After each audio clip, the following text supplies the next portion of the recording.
আর্থিক খাতের আমাদের এই মুহূর্তে বড় চ্যালেঞ্জ হচ্ছে মূল্যস্ফীতি।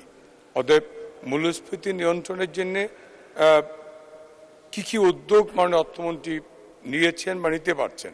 সুদ হার বাড়ানো এটি উদ্যোগ, কিন্তু এলসি করার ক্ষেত্রে একটু সরকার বা ব্যাংকগুলো সংযত আচরণ করেছে, লিমিট রেখেছে সত্য। কিন্তু আমি যদি মূল্যস্ফীতিকে চ্যালেঞ্জ মোকাবেলা করতে গেলে আমার প্রোডাকশন লাগবে, কর্মসংস্থান লাগবে, বেসরকারি সরকারি বিনিয়োগ লাগবে। আমি যদি ক্ষুদ্র মাঝারি ব্যবসায়ীদের লোন দেওয়া বন্ধ করে দিই, প্রোডাকশন ব্যাহত হয়, তাহলে উৎপাদন ব্যাহত হলে কর্মসংস্থান কমে যাবে। কাজেই আমার মূল্যস্ফীতি নিয়ন্ত্রণ করার ক্ষেত্রে আমার যেটা মনে হয়, এলসি খোলার ক্ষেত্রে যেই এখন একটু সংযত আচরণ করছেন, আর একটু বিবেচনা করে ওপেন করে দেওয়া দরকার।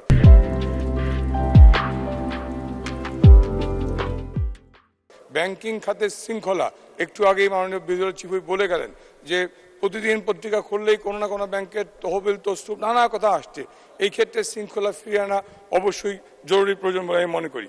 আরেকটি কথা মাননীয় স্পিকার গতকালকে আলোচনায় এসছে, মাননীয় সংসদ সদস্য তুলেছিলেন কালকে একটা ওয়ার্কশপে, যে পারচেজ কমিটিতে, যেখানে মূলত অর্থমন্ত্রী মহোদয় প্রধান ভূমিকা পালন করেন, আজকাল গুগল খুললেই কিন্তু কোন মেশিনটার দাম কত, সিমেন্স কিনি অত যা কিনি, গুগলেই কিন্তু প্রাইস দিয়ে দিচ্ছে যে এই প্রাইসের দাম 3 টাকা, আমার পিপিআরে আসছে 30 টাকা।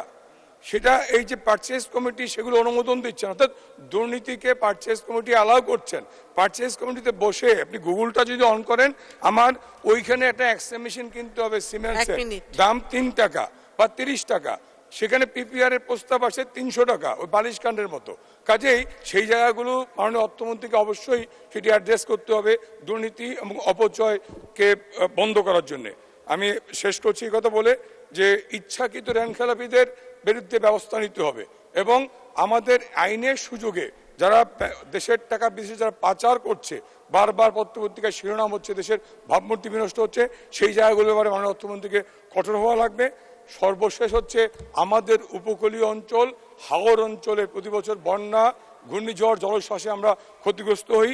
বার্ষিক উন্নয়ন কর্মসূচিতে উপকূলীয় অঞ্চলের জন্য, হাওর অঞ্চলের জন্য অধিকতর বরাদ্দ, বিশেষ প্রকল্প রাখার আমি দাবি জানাচ্ছি, এবং এই শর্তগুলো যাতে প্রতিপালন করেন তার প্রতিবাদ, সেই প্রোটেস্ট হিসাবে আমি তার বাজেট থেকে 500 টাকা হ্রাস করার প্রস্তাব করছি। মাননীয় স্পিকার, আপনাকে ধন্যবাদ।